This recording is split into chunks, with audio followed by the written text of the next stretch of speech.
Vamos lá, então. Boa noite a todos. Agradecer a todos que estão participando aqui conosco, tanto pelo Instagram, no Generations Brasil. Isso.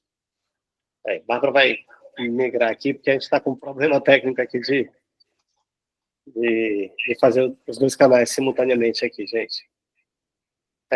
Mas agradecer, então, aqui a participação de todos que estão aqui conosco nessa noite, então, muito importante, aqui com o pastor Rodrigo Mancelin.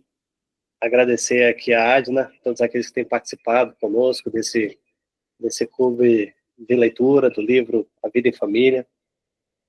Aqueles que não conhecem ainda o livro A Vida em Família, um livro escrito pelo pastor e pai educador, um homem muito abençoado por Deus e que tem abençoado as famílias brasileiras, que é o Kevin Swenson.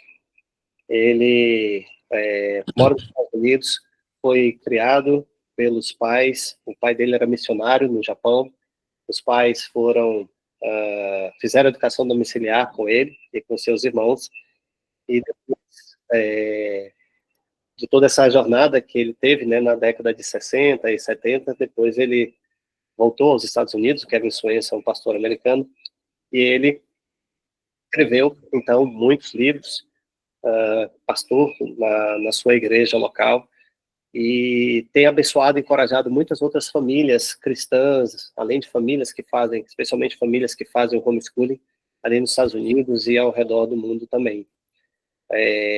E esse livro, né, essa obra que ele escreveu, A Vida em Família, que traz princípios do reino de Deus para as nossas famílias, uma cosmovisão bíblica, cristocêntrica, ela é muito preciosa e, portanto, necessária para nós, a nossa vida familiar, realmente. E aqui a gente está nessa noite, aqui, conversando sobre o capítulo Economia Familiar, e um convidado mais do que especial para moderar aqui conosco, que é o pastor Rodrigo Mancelin. A gente tentou fazer a transmissão aqui ao vivo pelo Instagram, mas acabou não dando certo. Não deu? Então deixa eu entrar pelo meu Instagram, então, aqui sozinho. Aí deixa o meu Instagram aqui. Pode ser? Aí fica pelo menos o meu também, né? Não? Ótimo. O que vocês acham? Excelente. Excelente? Vamos lá. Aí a Adna, por favor, Adna. A Adna está trabalhando conosco aqui também nessa organização do Clube de Leitura. Pedimos desculpas aqui pelo contratempo técnico. E a Adna está aqui também falar um pouquinho, só a rápida apresentação também do pastor Rodrigo Mancelin, trazendo aqui uma mini bio, mas muito importante. Sobre ele. Por favor, Rodrigo. Por favor, Adna. Boa noite, pastor Rodrigo, Vinícius, Bárbara, um prazer estar com vocês mais essa noite, todos os pais, famílias que estão conosco, né, no grupo e agora essa noite aqui.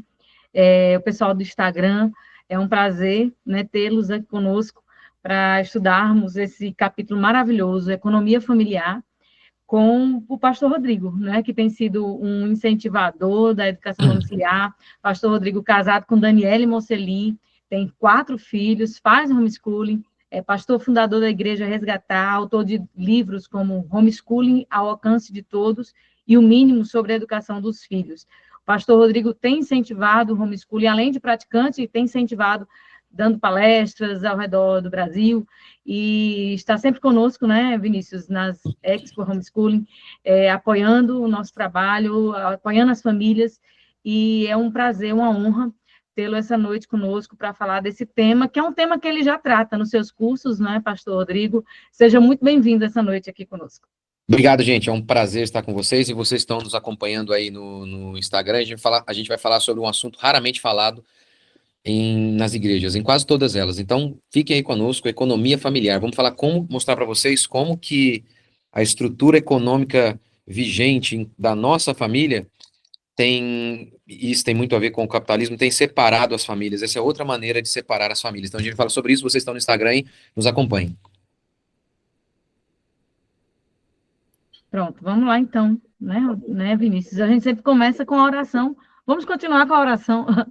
Vamos continuar orando, pedindo ao Senhor a bênção sobre essa Amém. noite, para que Ele possa esclarecer as nossas mentes, né? Só o Espírito Santo pode esclarecer a mente né, do homem, e nós rogamos aqui a bênção de Deus essa noite. Vinícius. Obrigado. Ó Deus, queremos te agradecer, Senhor, pela tua bondade, principalmente pela tua palavra revelada a cada um de nós, as nossas famílias. Queremos te pedir que o Senhor nos abençoe nesta noite, neste encontro aqui, com clareza, com revelação, tudo aquilo que o Senhor deseja comunicar às nossas famílias.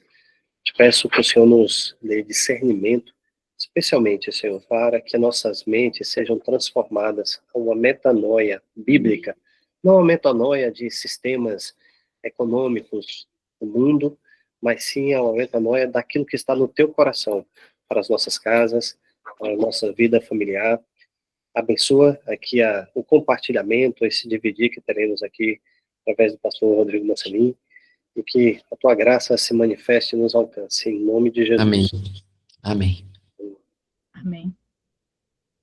Amém. Vamos lá então, pastor.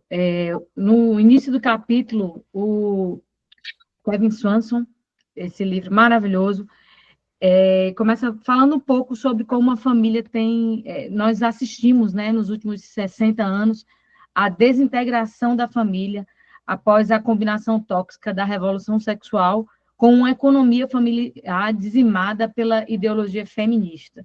Enquanto mulheres assumem os empregos, homens estão deixando cada vez mais a força de trabalho. E há quem aponte para o fim dos homens e o desaparecimento dos homens, como o pastor Kevin Swanson falou no livro. E aí eu queria que o senhor já começasse a comentar, né, sobre esse background histórico, né, como a gente chegou aqui, né, nessa situação que nós vivemos hoje, e aí a gente vai conversando ao longo da explanação do senhor. Então, acho que a primeira coisa interessante que o Kevin aborda, ele faz uma citação da Gloria Steinem, que é uma feminista clássica, que ela diz assim, resumindo o que seria o feminismo, ele faz essa citação: a mulher liberta é aquela que faz sexo antes do casamento e tem um emprego depois. Então, isso aqui resume muito bem o que é o feminismo. É aquela noção de empoderamento que se daria através da revolução sexual e principalmente por meio de uma mudança no arranjo econômico. Principalmente por meio dessa mudança. Historicamente, biblicamente, historicamente e geneticamente. Biblicamente, historicamente e geneticamente, o homem é provedor. É isso que o movimento feminista vem para inverter. Quando ela fala de empoderamento, fala do quê? A mulher não vai mais depender financeiramente do marido. Então você nota que lá em Gênesis, Deus amaldiçoa o trabalho do homem e a maternidade da mulher. Já dando, então, noções claras ali de vocação. Depois, nós vemos, por exemplo, como que era clara a ideia de que o homem tinha que ser o provedor, lá em Êxodo, quando Deus regulamenta a poligamia. O que Deus faz? Ele diz assim, se um homem quisesse, um pai quisesse dar o seu filho a uma segunda mulher, um homem quisesse casar com a segunda mulher, ele já era casado, e queria uma segunda mulher. Aí Deus ordenou o seguinte, que esse homem, ele não poderia diminuir as vestimentas e a alimentação, a comida da primeira mulher. Com isso, então, fica muito claro que ele só poderia casar se ele tivesse condição de bancar. Se ele não tivesse condição de bancar a mulher, não poderia casar. Esse texto, a gente sabe, a poligamia nunca foi a vontade de Deus, Deus permitiu no Antigo Testamento por conta da dureza do coração do homem, e obviamente esse texto serve ainda mais para nós hoje, porque veja bem, se o homem tinha o dever de bancar 2, 3, quanto mais uma. Quanto mais uma. Então ali você vê de novo a ideia do homem provedor. Depois você vê em Isaías, quando Deus diz que faltaria homem, Deus iria amaldiçoar o povo e ia faltar homem. E aí a maldição ia ser vista assim, 7 mulheres iam grudar em um homem e dizer, olha, case conosco, nós vamos produzir a nossa comida, nós vamos dar a nós mesmas as nossas vestes, ou seja, elas iriam bancar a elas mesmas, apenas case conosco. E Deus está dizendo que isso aqui era uma maldição. Depois, a gente vê também isso em Efésios, no Novo Testamento. Jesus fala sobre o casamento, Paulo fala sobre o casamento, e aí ele faz uma comparação com Jesus Cristo. Jesus é o cabeça e a igreja é o corpo. E essa é a relação ali, a ilustração que Jesus dá do casamento também entre um homem e uma mulher. E ele diz assim, falando do homem como cabeça. Ora, toda a função do homem é alimentar o corpo. Não tem como não alimentar esse corpo. Ele está falando ali do homem, né? O homem alimenta o corpo, que é a mulher. Então, você vê, então, de Gênesis a Apocalipse, a perspectiva do homem como esse provedor. E, historicamente também. Historicamente, isso é muito claro ao longo da história. Tanto é que você vai pegar até, por exemplo, um registro histórico para mostrar isso, que é a Beth Friedan, no seu livro Mística Feminina. No livro Mística Feminina, ela diz o seguinte, a Beth Friedan, uma feminista clássica, ela diz, olha, há uma mística no ar, de que a mulher vai se realizar em casa e sendo esposa e mãe. E assim, e o seu desejo para o seu marido, ela como uma auxiliadora para o seu marido. Isso é uma mística que foi colocada na cabeça das mulheres por Freud, pelos capitalistas e pelos religiosos. Essa é a tese dela. E o livro todo é dizendo o seguinte, no livro todo é horrível o livro de ler, porque é muito chato. É uma música de uma nota só. Em cada página, ela diz, saiam de casa e todos os seus problemas serão resolvidos. Ou seja, então, com base nesse próprio, essa fonte histórica feminista, para não dizer que eu estou distorcendo a meu favor, a nosso favor, é uma fonte feminista. E uma feminista está dizendo o seguinte, tá vendo, mulheres, vocês estão em casa dependendo dos seus maridos, saiam de casa. Então até historicamente, nós vemos essa relação do homem como provedor, daquele que ia à caça, atrás da caça, e da mulher como aquela que tinha o lar como a mulher de Provérbios, ela até sai um pouquinho, mas a gente até podia, eu fiz até uma série inteira só sobre a mulher de Provérbios 31, como é distorcida a mulher de Provérbios 31. Mas então essa mulher, ela tinha a casa dela como um mundo sobre o qual ela orbitava. Então a gente tem isso na história. Então você tem a ideia do homem como provedor na Bíblia, você tem a ideia disso em toda a história, em todas as culturas sempre foi assim. E você tem também a questão biológica para mostrar que o homem é provedor. O homem, ele dá a semente. A mulher é a terra que recebe essa semente. Então, biblicamente, o homem é provedor. Historicamente, o homem é provedor. Biologicamente, o homem é provedor. Aí eu precisaria de um outro... Ou talvez a gente vai falar um pouquinho sobre isso. Do trabalho da mulher, né? A mulher também trabalha, mas esse trabalho da mulher está sempre associado ao trabalho do homem. Acho que a gente vai falar um pouquinho mais disso mais ali à frente. Mas, enfim. Então, basicamente, o movimento feminista, ele quando defende, então, a ideia do trabalho aí para as mulheres, primeiro é um grande engano, as mulheres sempre trabalharam, mas o trabalho delas era sempre associado ao marido. Essa era a ideia, elas sempre trabalharam. E como mostra a Provérbios 31. Mas com o movimento feminista, se tira a ideia de a mulher como auxiliadora do homem. Agora os dois têm carreiras totalmente independentes. O Douglas Wilson chega a comentar o seguinte, falando sobre a mulher auxiliadora. Quem tem trabalho é o homem, diz o Douglas Wilson. A mulher é auxiliadora dele. Se ambos têm carreiras totalmente independentes, então ela não é auxiliadora no trabalho dele. E a Nancy Pierce vai mostrar isso também no livro Verdade Absoluta. Ela chega a dizer o seguinte, que antigamente, isso aqui ela está falando de história, que antigamente casar-se era adquirir o trabalho do marido. Casar-se era adquirir o trabalho do marido. Então, isso faz muito sentido, né? Isso faz muito sentido biblicamente falando, historicamente falando. E eu também tenho outro argumento fortíssimo sobre isso, que é a minha experiência como pastor durante 20 anos. Como que essa estrutura feminista vista em inúmeros lares, em que essa economia não é mais uma economia familiar, não é uma economia centrada ali na família, de modo geral, onde todos estão juntos, como você percebe hoje um esfacelamento da família? Como o Kevin Swenson diz acertadamente, né, no seu livro. Então, acho que de início, a primeira coisa, então, a se falar é justamente sobre isso, né? A ideia de se perdeu, em primeiro lugar, de que o homem, ele é provedor. E por quê?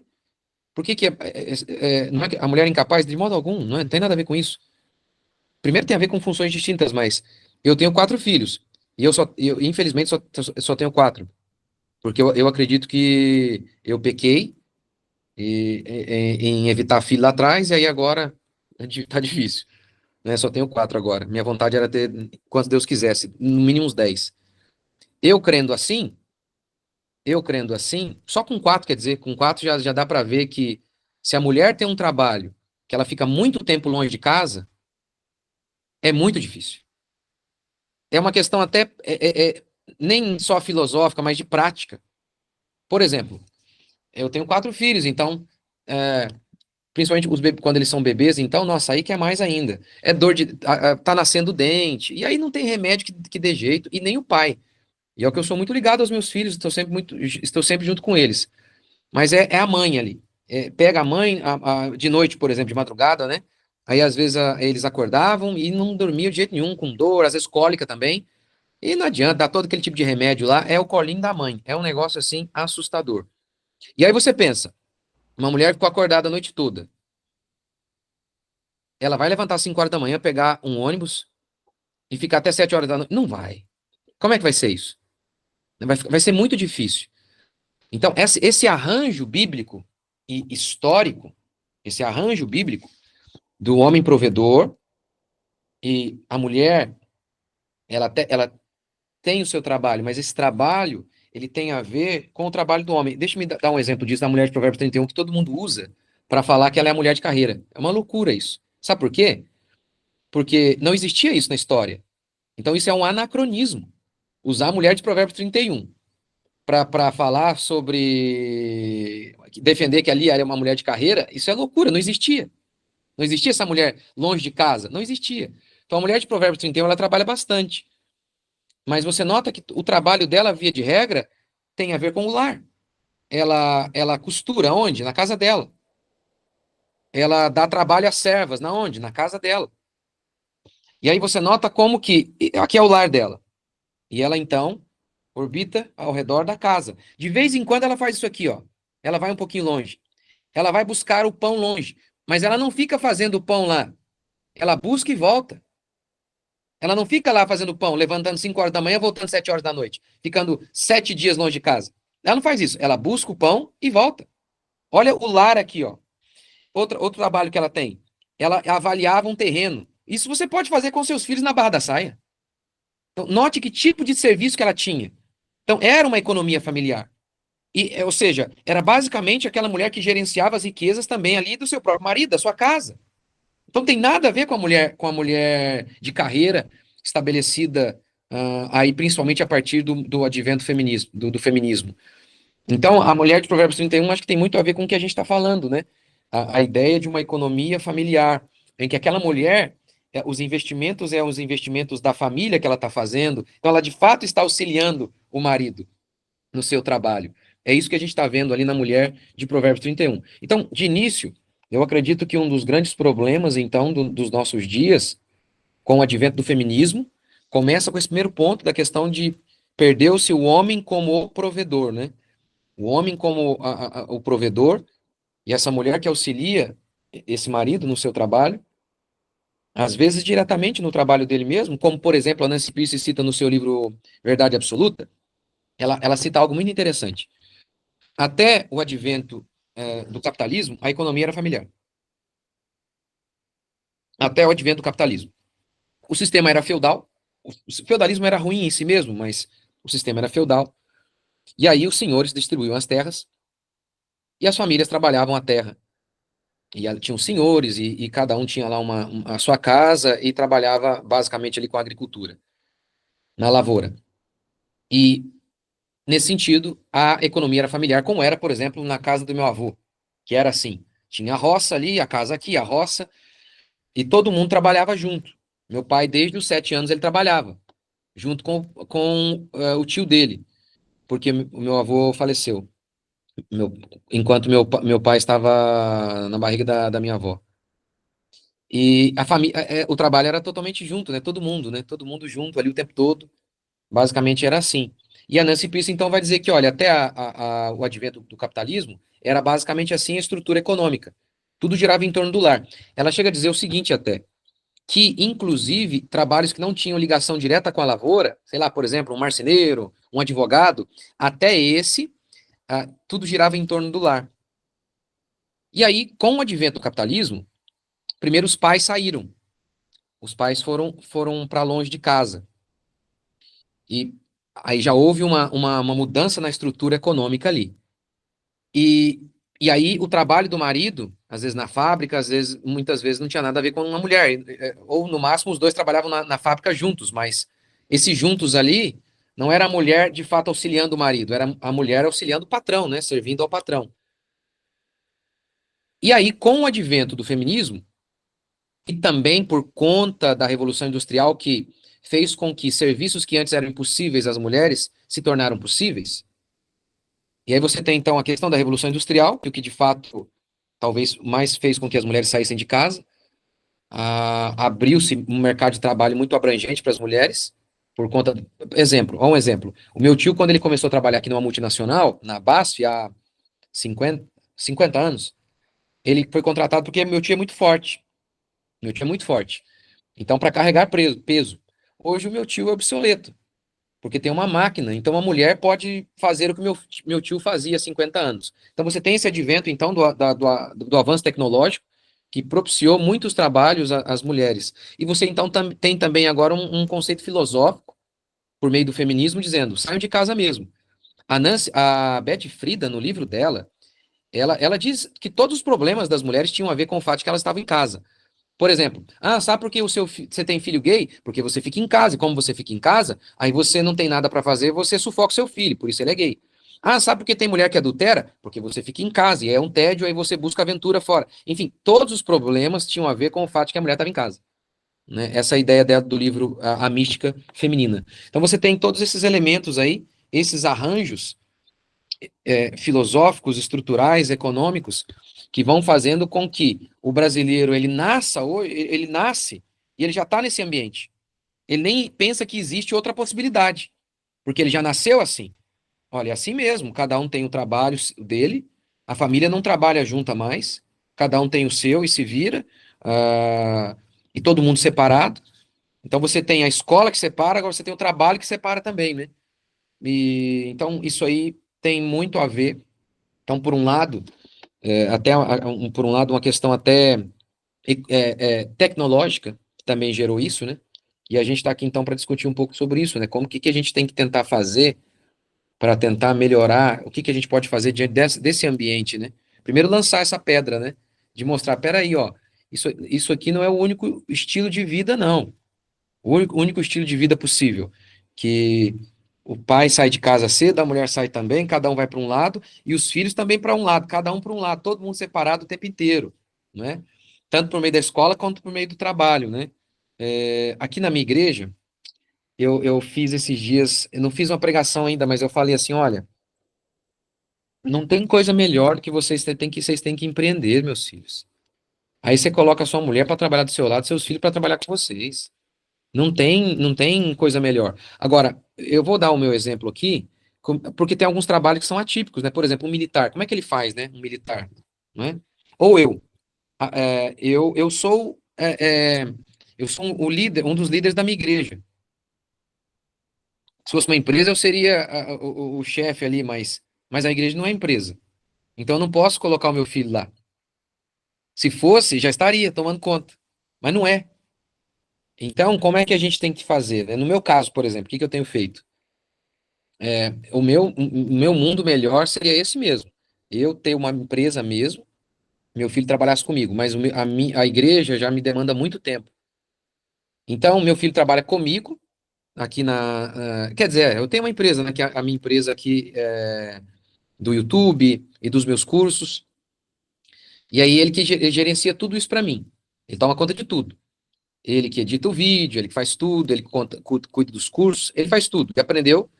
Então, desde os 12 anos, ele trabalha comigo. Ele trabalha aqui em casa.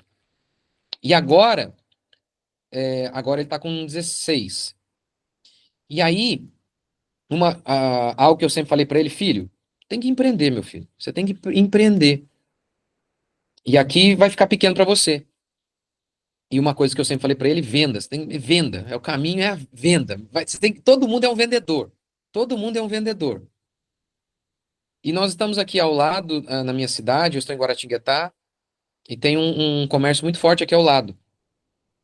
E aí ele vai com um irmão da igreja, assim, que é muito de confiança nosso aqui, que é uma bênção, e tem trabalhado lá com ele. E aí, agora, meu filho vai começar a própria empresa dele sozinho lá.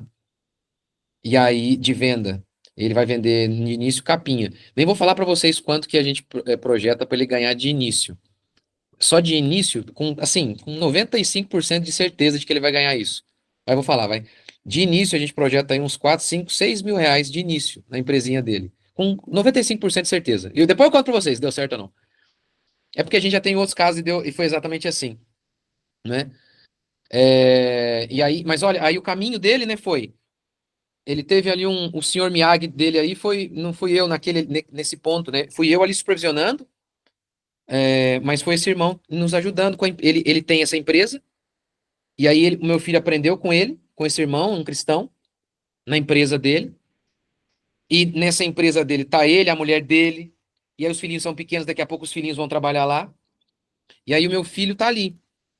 E aí o meu filho tá ali, e daqui a pouquinho, aí já vão as minhas filhas trabalhar com o meu filho. E aí a gente vai ter a nossa empresa familiar, e o nosso objetivo depois, talvez, eu tenho também um projeto de abrir não sei se vai dar, mas o projeto de abrir um mercado, aí vai todo mundo trabalhar também. Ó, um outro projeto do meu filho também é vendas no Mercado Livre, algo que ele também é, pensa em fazer durante a semana, porque a empresa dele lá é só de sexta a sábado, o comércio lá funciona assim, e dá esse tanto de dinheiro aí. Isso porque tá de início ainda, mas a projeção nossa é uns 15, 20 mil aí reais no final do ano, por mês, para ele ganhar.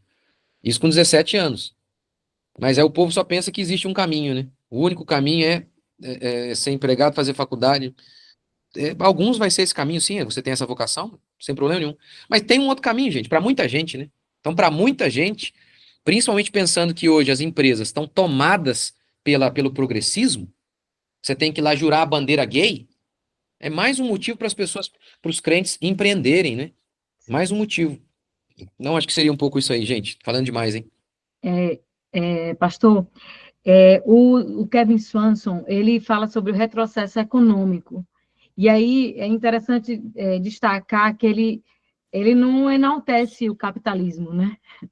Como algumas pessoas conservadoras podem achar que a gente enaltece. Existe uma terceira via, né, que foi a proposta por Chesterton e Belloc, né, o distributismo. Eu queria que o senhor falasse um pouquinho sobre isso, né, sobre essa terceira via, porque não o individualismo do capitalismo, nem o coletivismo do socialismo. Existe uma terceira via, né, e essa terceira via é possível, né, ainda mais na nossa situação de hoje.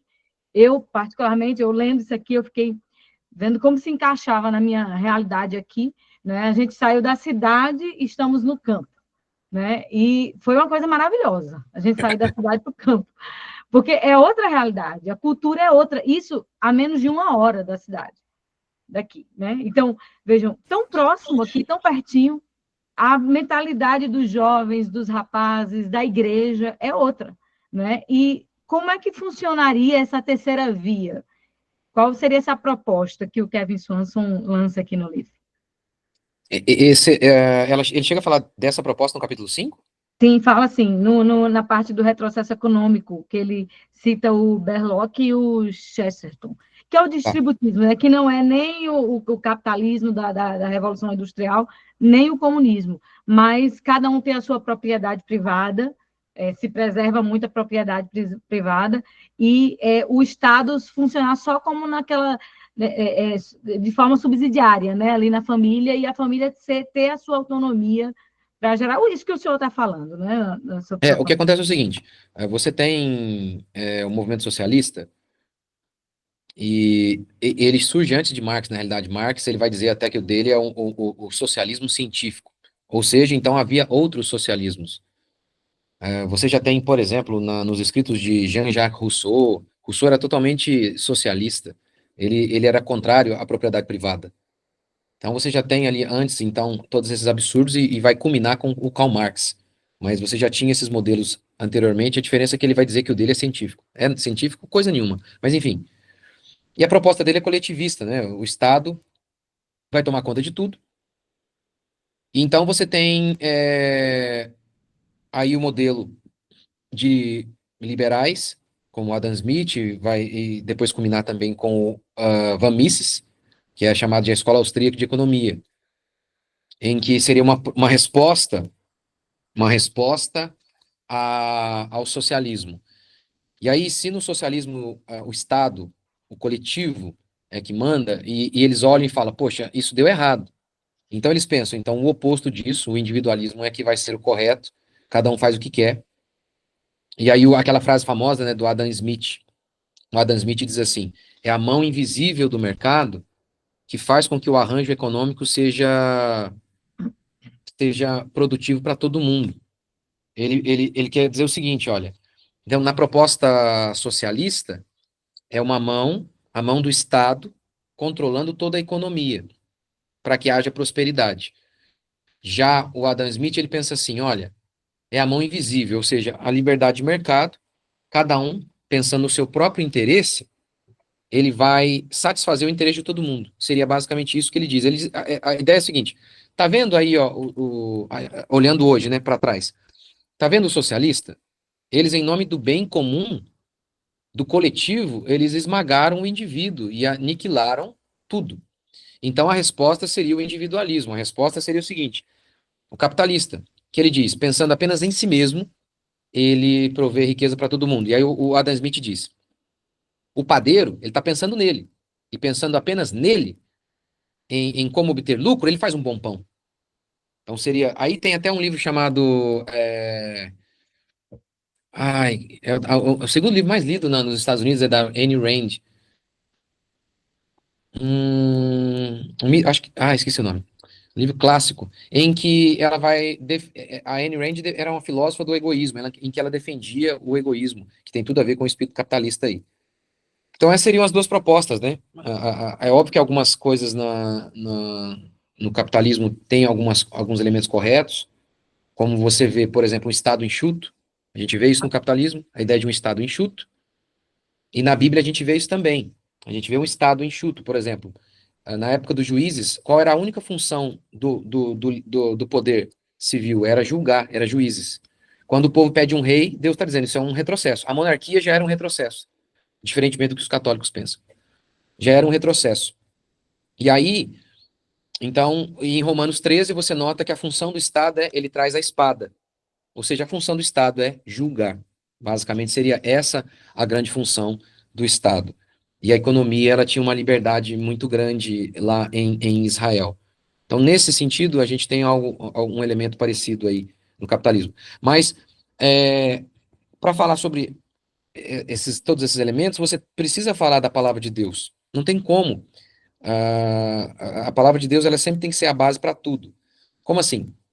No capitalismo, nessas ideias que eles dizem que o capitalismo não é uma ideologia, mas tem sim alguns elementos ideológicos, você vai ter o seguinte, olha, qual que é o pressuposto básico? É o indivíduo.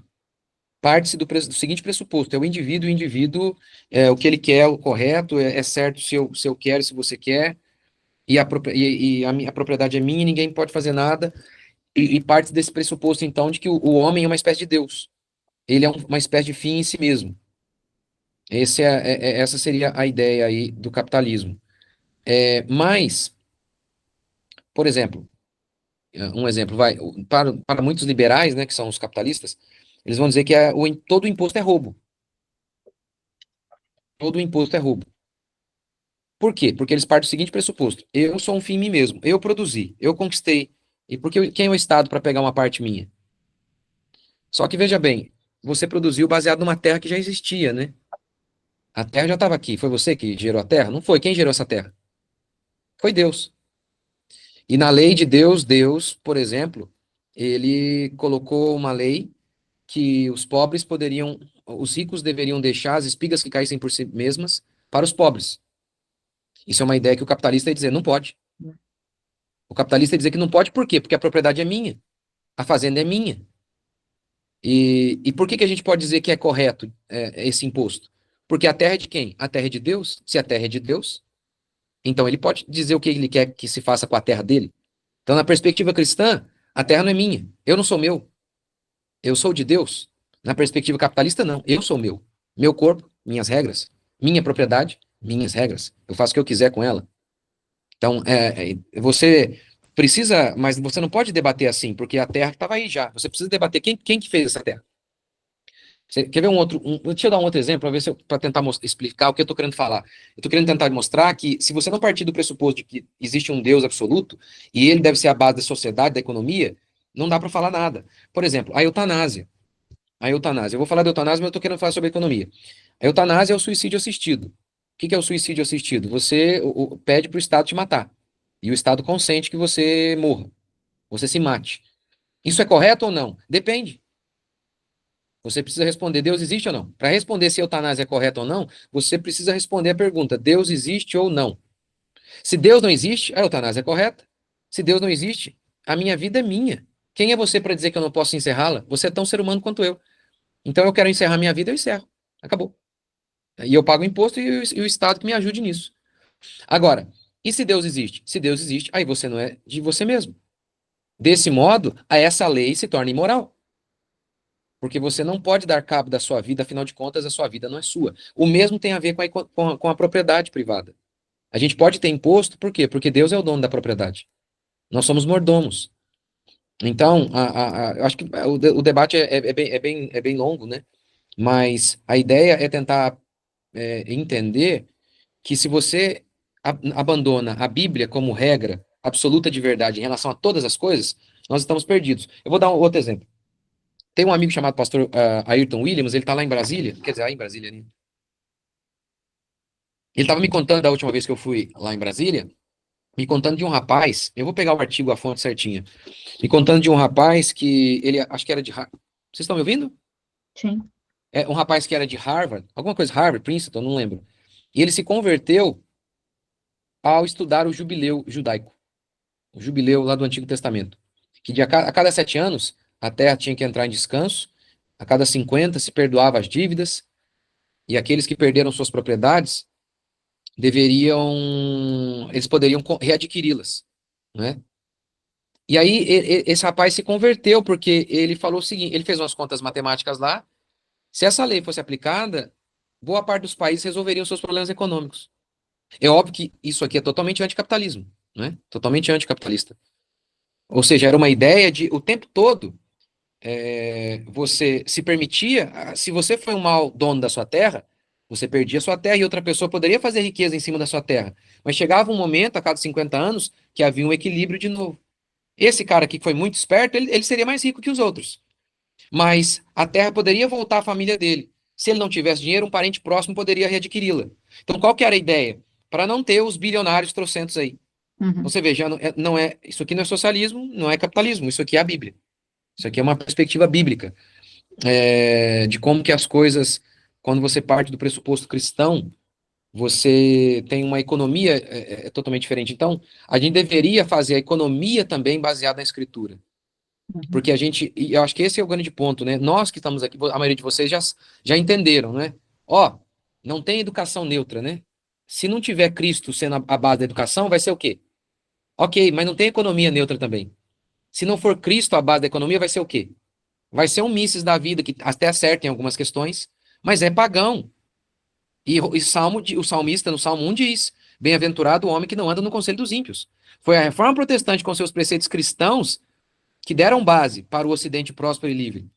Claro, né, teve lá nos Estados Unidos outras influências também, mas foi a fé cristã a base econômica, social. A fé cristã foi a base para tudo. Então, a Bíblia, ela não é um livro apenas sobre como chegar ao céu. Ela é a verdade sobre toda a realidade. Então, as questões econômicas, o que é justo e o que é injusto. Para a gente falar sobre economia, a gente tem que falar sobre o que é justo e o que é injusto. Mas peraí, para falar sobre o que é justo e o que é injusto, eu preciso de um padrão absoluto para, então, estabelecer o que é justo e o que é injusto. Agora, se não existe Deus, aí até é irrelevante falar sobre o que é justo e o que é injusto, em se tratando de economia, porque o tempo todo a gente fala sobre isso. Olha, essa lei é justa economicamente falando, mas a gente precisa partir de um pressuposto absoluto. E qual é esse pressuposto absoluto? É a Escritura. E é isso que, por exemplo, a direita não tem. Nesse sentido, a direita também acaba sendo uma ideologia. Nós temos uma proposta, é a Bíblia. É a palavra de Deus como verdade sobre toda a realidade. Foi isso que moldou o Ocidente livre e próspero, né? A Bíblia como luz para tudo, como Jesus falou, lembra? Olha, vocês são a luz do mundo. É vocês que vão iluminar o mundo. São vocês que vão conduzir o mundo. São as suas ideias, não é de Platão. Várias ideias de Platão afundaram o mundo. Por exemplo, a ideia coletivista, muitas delas vêm de Platão. Há vários e vários estudiosos falando, olha, muito do que a gente vê em países totalitários tinha a ver com as ideias de Platão, e tem mesmo. Vocês já ouviram falar daquele... É um filme, são três filmes. Como é que eu falo isso? É uma série? Não é uma série, são filmes, são 3. É Divergente. Já ouviram falar? Ninguém nunca ouviu falar? É muito famosinho entre. É um de. É adolescente, mas enfim. Retrata uma sociedade platônica. Do jeito que Platão concebeu. E aí é uma ditadura total. Se torna uma ditadura, porque essa é a ideia de Platão, é assim como Platão, ele disse que a sociedade, os filhos deveriam ser criados pela sociedade, isso já acontece hoje, não é? Isso já acontece, como que a gente está? Então, a reforma protestante, o iluminismo foi uma volta aos gregos, a reforma protestante foi uma volta à escritura, e a gente ouve aí no meio católico, né, a educação clássica, e para eles o clássico é isso, é voltar para Aristóteles e para Platão. É óbvio que eles acertaram uma coisa, a gente não está dizendo que eles erraram em tudo, mas é para voltar para muitas dessas ideias deles, como, por exemplo, Aristóteles, no livro A Política, ele diz que a escravidão é boa. Ele diz que a escravidão é boa e não apenas boa, ela é natural. Vamos voltar para Aristóteles? Prefiro voltar para a Bíblia. Então a gente quer uma educação clássica. Para nós, clássica tem a ver com a Bíblia, tem a ver com a palavra de Deus. Amém. Mocelim, aproveitar essa pausazinha, só para quando você respira. Quando você falou aqui exatamente sobre a essencialidade de que tudo o que a gente vai interagir, entender, economia, família, qualquer relação social, política, tem que estar centrada na Bíblia, é exatamente essa a visão que a Generations tem. A Generations é exatamente o ministério desenvolvido pelo Kevin, pelo irmão Estados Unidos, que agora está aqui no Brasil também, estamos cooperando com isso, com a Generations Brasil, e pensando exatamente nessa formação e transmissão geracional de verdades bíblicas, de uma cosmovisão cristocêntrica e bíblica, não é só um tema cristão, não é só com uma citação bíblica, mas é centrado na palavra de Deus. Alguns dos títulos dos livros que o Kevin trabalha exatamente para ser trabalhado com nossos filhos, na educação familiar, mas também para nós pais, porque nós não recebemos isso na educação escolar. Aí a gente tem um exemplo aqui, acho que você recebeu um exemplar desse também na Expo passada, o que a Bíblia diz sobre isso.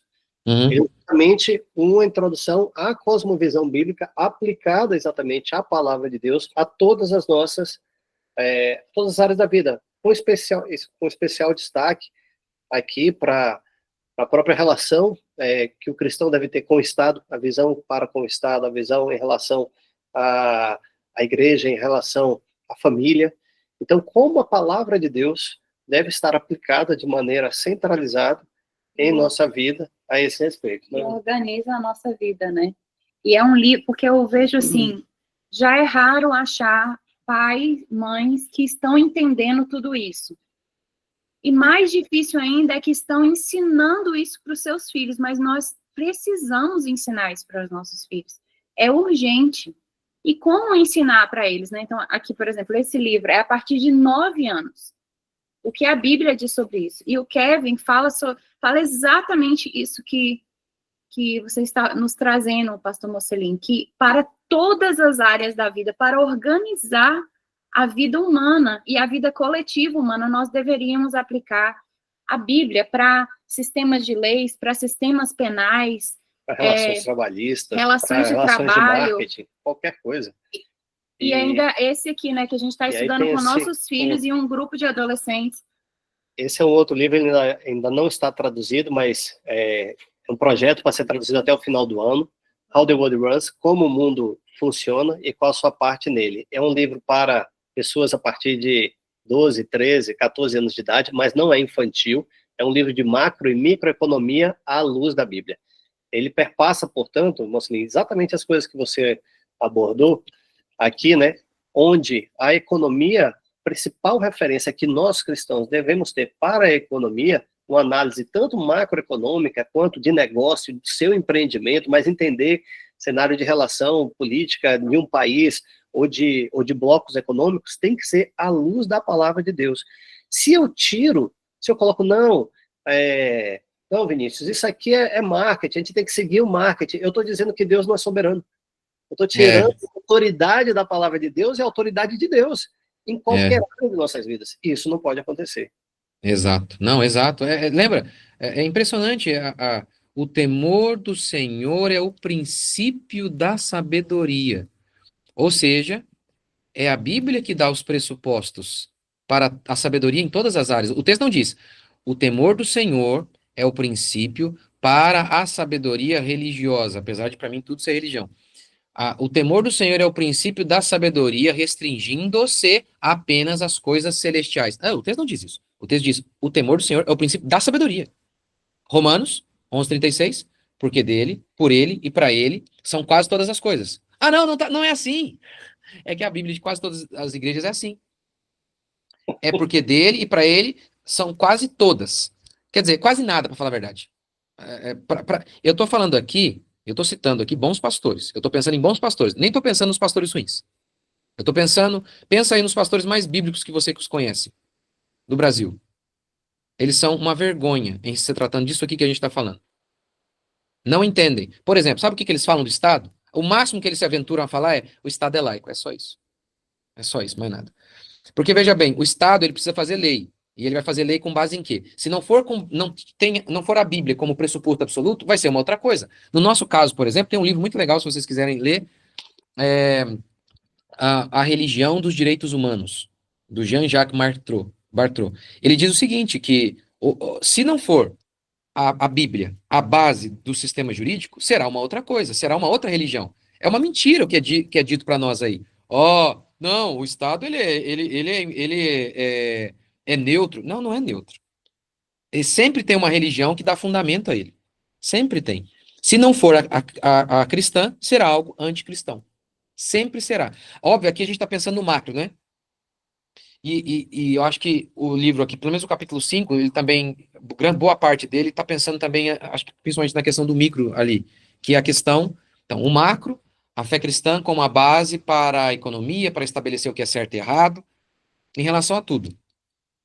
E essa parte micro a gente pensar, como aqui o Kevin disse o seguinte, a economia familiar é formada quando um homem se casa com uma mulher e ela serve como sua ajudante na tarefa de domínio. De longe, a mais forte das forças externas que trabalharam para separar a unidade da família é o moderno cartel econômico educacional. Escola, mais o sistema econômico vigente, separaram as famílias, de fato. Ou seja, de maneira bem prática, os cristãos, em sua maioria, porque alguns, a gente vai precisar de médico, a gente vai precisar de militar, não dá, como é que a mulher vai lá ajudar no serviço dele diretamente? Diretamente não o fará. Mas para muitos de nós, o empreendedorismo, ele é uma baita de uma solução e tem muito a ver com a ideia bíblica da família, de você... Daquilo que a gente vê mesmo ali, como o Kevin cita, Davi apacentava as ovelhas do seu pai, Raquel as ovelhas do seu pai. A mulher de Provérbios era a casa ali, era o trabalho do marido, e ela investia as riquezas do marido. Então, esse arranjo, e eu falo também pela minha experiência como pastor ao longo de 20 anos, como que esse arranjo é espetacular. Os meninos trabalhando desde cedo, ali na empresinha do pai, na minha igreja, tem lá um irmão aqui, que ele também tem uma empresa lá junto com onde meu filho vai ter, aí ele tem 5 filhos. Aí a menininha de 7 anos já vai com ele. Aí agora de 5 também. E ele me diz o seguinte, pastor, não é porque é minha filha, não. Mas as minhas filhas são as melhores, é a melhor mão de obra que eu tenho. Os outros é terrível, é terrível. E é óbvio, né, o filho é diferente, né, eu lembro quando eu trabalhava na empresa do meu pai, né, eu via aquilo lá como meu, né, é nosso, então a produtividade era altíssima. Então, pensando em riqueza, é um caminho melhor, é um baita de um caminho o empreendedorismo. Pensando na família, nos relacionamentos, essa economia familiar, todo mundo junto ali, empreendendo e trabalhando junto. Para a família está sempre junta. Então, assim, pensando de uma maneira bem prática, né, disso que a gente está falando, abram empresas, vá empreender. A Renata Calandrão comentou, Meus pais tinham um mercado quando éramos crianças e todos os 6 filhos trabalhavam no comércio com eles. Aline e Cristina, eu trabalhei em comércios com meu pai desde pequena. Falo que nasci atrás do balcão e isso foi uma bênção para nós. Vamos Exato. falar sobre a educação dos adolescentes? Eu tenho me preocupado muito, eu e Vinícius, assim, com os adolescentes. Eu posso só dar mais um, só para completar isso aqui que ela falou. Olha que coisa engraçada, ela falou que trabalhou com o pai e tal. Eu conheço vários adultos, eu conheço um específico que eu estou pensando aqui, que ele tem um negócio que ele começou quase do zero. Ele é super, hiper, mega bem sucedido. E aí ele enviou o filho dele para fazer. Ele é muito rico. Ele é um baita de um administrador. A prova é, ele começou pequeno, a empresa dele é gigante. Aí sabe o que ele fez? Ele enviou o filho dele, os filhos, para a faculdade, para fazer administração de empresa com um professor que nunca administrou um carrinho de pipoca. E aí, agora voltaram, todos desviados. E aí estão na onde? Estão aprendendo com o pai de novo. É isso, é burrice, né? Meu Deus. Desculpa, continua. Não, excelente. A gente queria falar um pouco sobre, te ouvir um pouco, portanto, esse aspecto da importância de mentoria, discipulado de jovens nessa transição para a vida adulta. Envolve, obviamente, como a gente está falando aqui, a família, a participação da família. Eu gostaria, assim, de ressaltar aqui, como você colocou, muitas vezes vamos ter realidades hoje no Brasil ainda, onde o nível de empreendedorismo ele é ainda muito baixo. Então, a realidade da maioria é de estar sendo empregado, ou na iniciativa privada, ou empregado, ou servidor público, ou algum outro cargo, que o deixa mais assim. Mas isso não impede, como você bem colocou, você não precisa talvez pensar assim, abrir uma empresa, aí a pessoa pensa em empresa, a pessoa uma corporação muito maior. Você pode ter uma iniciativa de pensar na tua economia familiar de maneiras a, por exemplo, a investirem juntos, a entenderem sobre a importância do funcionamento da família e de oportunidades.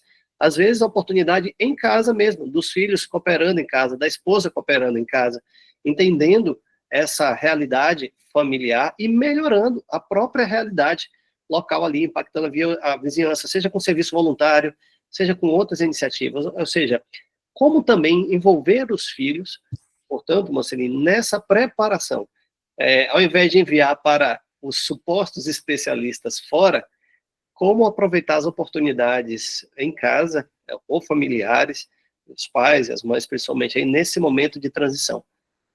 Eu queria só ler mais um comentário também. A Laura é esposa de militar, e ela disse, eu e nossas filhas auxiliamos valorizando as tradições, a hierarquia, a disciplina, honrando a dedicação que vemos no trabalho do nosso provedor. E as esposas militares que eu conheço, elas também se reúnem para oração, muitas que eu conheço, e elas se conectam auxiliando as famílias, auxiliando muito umas às outras, quando o esposo está ausente. Isso também é uma forma de enxergar a economia familiar. Elas se ajudam na educação dos filhos. Também está acontecendo aí uma economia familiar, né? Famílias se ajudando em cooperação. Você mencionou do irmão da igreja que está mentoreando seu filho na parte de vendas, né? O nosso filho mais velho, ano passado, estagiou num cowork de um irmão da igreja. Nós estávamos vendo legal. Que a linha do homeschool dele não iria formar um homem provedor. Estava muito intenso, assim, uma carga cognitiva excessivamente teórica, né? E estudando conteúdos ou personalidades que para nós, assim, não iria mais confundir do que convergir para o cristianismo dele, iria mais atrapalhar, ocupar o tempo dele do que fundamentá-lo, né, como discípulo. E a gente realinhou para ele ter mais vida prática, mais integração do que ele estuda à prática. Trabalhou no atendimento da Expo, ele ficou fazendo atendimento. E eu acho que a sua realidade, eu acho que é de muita família que pratica homeschooling. Muitas vezes fazem isso, não? E aqui o Kevin ele diz assim, ó, os jovens não têm sido orientados a trabalhar, né? Ó, você tem que ganhar dinheiro. Isso é um princípio bíblico. A cobiça, o amor ao dinheiro é ruim, mas o dinheiro não é uma coisa essencialmente má. Não, pelo contrário. Eu preguei por coincidência na minha igreja semana passada a história de Davi, aquele momento que muitas vezes esse detalhe às vezes passam despercebidos. Davi vai, todo mundo sabe da história, mas passa despercebido. Davi vai até o arraial, ele era um garoto, provavelmente, e lá minha pregação explica, provavelmente, certeza absoluta que ele tinha no máximo 16, mas provavelmente ele tinha 14. E há uns cálculos que a gente faz ali que é uma certeza bem grande, viu? Que ele tinha 14, 15 anos, quando ele lutou contra Golias. E aí ele vai até o arraial, e lá ele ouve, o rei vai isentar de imposto, vai conferir riqueza e vai dar a filha dele para quem matar Golias. Eu acho que ele ficou mais seduzido pela ausência de imposto, isenção de imposto, eu acho. Mas enfim, aí diz o texto que ele ouviu uma vez. Aí ele virou e perguntou, como é que é? Aí ele faz a primeira vez ele pergunta. Aí ele ouve pela segunda. Seus irmãos o xingam, ele faz pela segunda vez a pergunta, o que o rei vai dar mesmo? E aí ele ouve pela terceira vez. Ele vai dar dinheiro, vai isentar de imposto e vai dar a filha dele. Logo em seguida, Davi diz assim, quem é esse circunciso que vem contra o meu Deus? Então você percebe que em Davi havia um desejo pela glória de Deus. Mas ele também ficou interessado em ganhar dinheiro. Era lícito matar o gigante e receber aquela riqueza. Então, eu acredito que muitas vezes, por conta daquela ideia católica e agustiniana, de que vê a matéria como algo ruim, isso tem a ver com Agostinho, influenciado por Platão, que via o mundo material com uma maneira negativa. Então, para nós, o dinheiro não é um Deus, como na perspectiva da teologia da prosperidade, mas também não é um demônio, como na perspectiva católica medieval. Então, o dinheiro é uma bênção. Aquele que trabalha espera colher. Então, incentivar os nossos jovens a ter uma perspectiva positiva do dinheiro, não idólatra, nem demoníaca, mas positiva da riqueza. Porque quando Deus criou a riqueza, ele falou o quê? É bom. Não havia papel moeda ainda. A riqueza, o papel moeda é só um meio de troca. A riqueza mesmo é o que a gente produz, é o que a gente tem. E Deus olha tudo, o minério, a fauna, a flora, ele diz o quê? É neutro? Não. É bom. Ele vê a matéria como algo bom. Então, ensinar os nossos filhos, tentando responder a pergunta do Vinícius, ensinar os nossos filhos a ter uma perspectiva positiva do trabalho, positiva do dinheiro. E aqui, o Kevin disse, os jovens não têm sido orientados a trabalhar. Eu sempre, lá no meu... Eu acho que eu tenho um capítulo inteiro falando sobre a importância, no meu livro, a Homeschooling, falando sobre a importância do trabalho para moldar, não apenas para adquirir dinheiro, mas para moldar o caráter das crianças. Então, eu acho que a pergunta que o Vinícius me fez, até eu já tinha acho que um pouco respondido. A gente tem que tentar inserir, a esposa do Vinícius já respondeu bem. A família, a família que se une, as dos militares que se unem, o seu filho que foi trabalhar lá com quem mesmo? Vocês falaram que ele foi trabalhar? Um irmão, num coworking. Aí, então, eu acho que... Ele saiu de casa. Aqui tem 3 meninos, né? Então, também é importante, meninos não, rapazes agora, né? Não é mais uma fase deles ficarem no homeschooling grudado comigo, grudado num ambiente feminino, né? A gente foi percebendo tudo isso. Tanto Vinícius carrega muito eles, quanto a gente vê a importância de eles estarem com homens. Né? Meninos aprendem a ser homens. Exato. Com homens. Então, ele foi para um coworker, ou seja, ele chegou. Olha que maravilha. Né, ele tinha que se sujeitar, seguir ali as orientações de um chefe que a gente confiava, né? Se você quiser falar um pouco melhor. A experiência sempre muito rica, e era o coworking do lado onde eu trabalho quando eu faço híbrido, quando eu vou presencial, eu trabalho, então nos dias que ele ia comigo, muitas vezes era o que era. Olha que maravilha. Tempo de estar junto com ele, com outros irmãos, de almoçarmos juntos, de orarmos juntos, aproveitar as oportunidades, todas elas que Deus nos dá. Então, pelo caminho, indo e voltando, conversando, aprofundando. Olha, a Cleide disse aqui, o meu eu coloquei para trabalhar na farmácia com avô. Essa é uma outra maneira, né? Olha que benção. Agora, no meu caso, e olha que situação, né? Eu, em alguns momentos, eu estava precisando de pessoa para trabalhar na minha igreja, e o meu filho era a pessoa ideal. Eu olhava o meu filho e eu falava, na minha opinião, ele é mais capaz que esses outros que estão se apresentando, só que não dá para colocar. Aí já vão falar que é nepotismo e tal. Então, mesmo achando, nossa, o meu filho era o melhor para essa função aqui, e ele ia me ajudar demais nisso, porque ele sabe do que eu preciso e tal, não o coloquei. Então, o que que eu precisei? Aí eu dobrava o joelho e falava, Senhor, nos guie. Senhor, provê um trabalho para ele. Senhor, e provê um trabalho que ele seja próspero. Abençoe meu filho.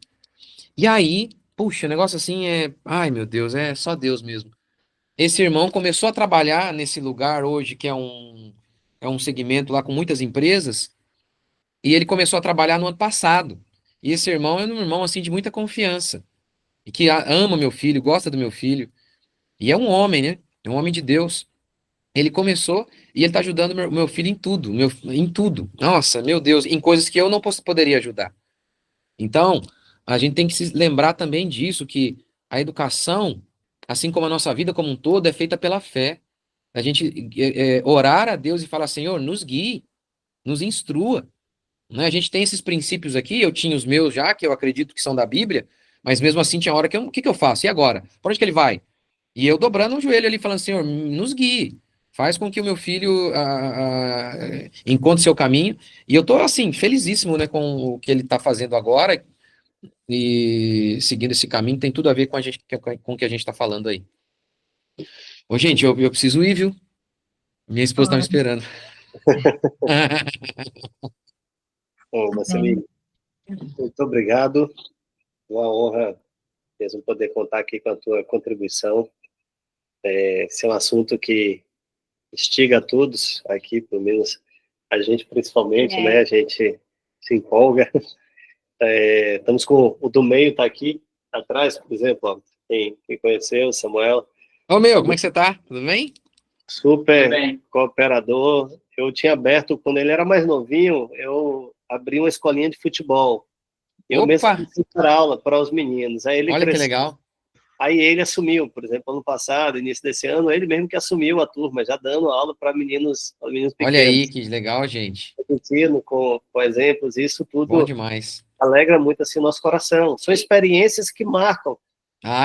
Lidar, de gerir pessoas, gerir recursos, suprimentos e tudo. Aí você vai, como você falou, vai lá para uma faculdade de administração, eu nunca fiz administração, mas na prática mesmo, tem muitas coisas que um gestor hoje, eu falo para vocês, eu lido com pessoas gerindo processos também, ninguém mais está olhando o diploma, você quer encontrar realmente pessoas que tenham habilidades práticas voltadas, então não podemos privar de dar isso, exatamente também para os nossos filhos, né? Exato. O Samuel falou pra gente que quer casar cedo, né? Aí eu virei, e a gente apoia. Eu também. Se você quer casar cedo, então você já tem que começar a ouvir sobre família.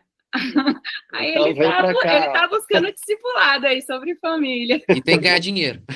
Isso mesmo. Bom demais.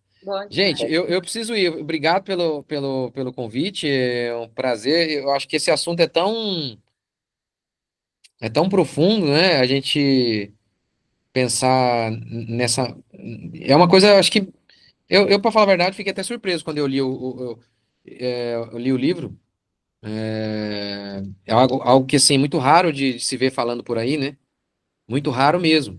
Eu sou um cristão reformado e o meio reformado tem um viés bem intelectual e praticamente no meio reformado, no contexto brasileiro, porque a nossa origem não é pobre como a gente vê no Brasil, não é. A minha origem, a origem reformada é bem rica e é o oposto que a gente vê nos reformados do Brasil, é bem o oposto. Tem muito a ver com isso aqui que o Kevin, de maneira muito magistral, mostra no livro. Muito, muito bom mesmo, um livro muito, muito interessante. Muito obrigada. Muito obrigado. Eu que agradeço, gente. A gente deixa aqui o convite àqueles que estão assistindo, que não adquiriram ainda o livro, se quiserem adquirir, acessem através do site, estou deixando aqui no comentário, generationsbrasil.com.br. O Kevin estará conosco novamente este ano, no webinar, dia 18 de junho, já salve aí, vai ser desse clube de leitura, Marcelinho, vai ser o último encontro, vai ser com ele. Ah, que legal. Ao vivo conosco para fazer um overview do livro. Muito bom. E participando aqui conosco online. E em novembro, na Expo Homeschooling, que vai acontecer lá em João Pessoa, na Paraíba, viu, Marcelo? Olha. Já só Opa! a data, já vamos. Vai ser quando? Vai ser dia 20, 21 e 22 de novembro. Em João Veja, Pessoa? Nossa, João Pessoa. maravilha, maravilha. Se vocês me Vamos, chamar para ir, eu vou. vamos Ah, semear ali no Nordeste. pode me chamar que eu vou. Eu só queria dar eu recomendar o meu curso Mente Cristã, Claro, por em que eu favor. trato dessas coisas. Eu tenho tentado, no meu curso Mente Cristã, falar de coisas que eu não ouço em lugar nenhum. Coisas desse tipo aqui, como que a gente está vendo aí em relação ao Kevin, que o Kevin está falando nesse livro, mas coisas que eu raramente ouço aqui no Brasil, que é sobre isso, a gente chama de epistemologia, né? Que é a teoria do conhecimento, que é a base de sustentação que dá sustentação para todo tipo de conhecimento. Então eu vou falar lá por que que a ciência, eu tenho uma aula inteira sobre a ciência, ela foi baldada pela fé cristã. O Estado deve ser moldado pela fé cristã. Então, e para vocês que estão fazendo, só para vocês que estão fazendo hoje aí, se vocês quiserem, entrem em contato com o pessoal da minha equipe. Deixa eu deixar o telefone aqui. Tem um A link. gente- Isso, manda aí. Como que as pessoas interessadas Para aí... vocês, a gente vai fazer o nosso curso é R$ 400. Eu vou falar para eles fazer para vocês aqui por 200, caso vocês queiram participar. E aí Opa, vocês mandam, olha aí, gente. manda aqui, ó. Aí a aula toda quinta-feira comigo ao vivo. Fica gravado, vocês podem assistir quando quiserem. Aí vocês podem mandar mensagem para esse telefone aqui, ó, 12 Tô anotando. 9 12 99243 0684. Aí você só para eles identificarem, porque a gente não fez esse preço para ninguém. Para eles identificarem, manda lá, manda lá, oi, eu sou da Generations. Só para ele identificar. Aí fala que aí, ó, eu quero a promoção. Aí a gente fez para vocês aí por R$ 200. Para vocês aí, todos vocês, se tiver mais o pessoal também que faz parte com vocês aí, pode mandar uma mensaginha para eles lá que eles vão fazer para vocês esse preço. Maravilha, Mocelinho. E aqueles que quiserem também, Mocelinho, adquirirem o teu livro, Homeschooling ao Alcance de Todos, como fazem? Eu acho que pela Amazon, é que eu tenho publicado por 2 editoras. Vamos Mas os aqui. dois, pela vida, mas é o mesmo livro, tá? Esse, pela vida, tá mais bonito, pela vida tá mais bonito. Então tá. Pela editora Vida, eu tenho a minha livraria também, eu não sei, mas eu não sei qual que sai mais barato. Vai no mais barato aí. Costuma ser na minha livraria o preço mais barato. Livraria do Rodrigo. Costuma ser. Na minha livraria costuma ser o mais barato. Mas compra onde vocês acharem mais barato. Tem na Amazon, tem tudo que é lugar. Escrevi aqui, ó, Homeschooling ao Alcance de Todos, pessoal. Aqueles que não... É o livro, né? Tem o curso também. O pessoal aí falou que já fez o meu curso aí, gostou, hein? Fico feliz. Ótimo. Valeu, gente. Obrigado, viu? É, Semana que vem, se eu tiver alguém de Porto Alegre aí, semana que vem eu tô lá em Porto Alegre. Vou lá Porto na Alegre. Assembleia Legislativa lá, falar sobre homeschooling lá. Maravilha. Excelente. Obrigada, Gente, Rodrigo. obrigado. Deus abençoe. Deus abençoe. Obrigado. Boa noite a todos. Tchau, tchau. Boa noite. Deus abençoe.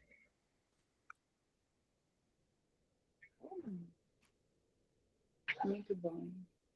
Obrigado.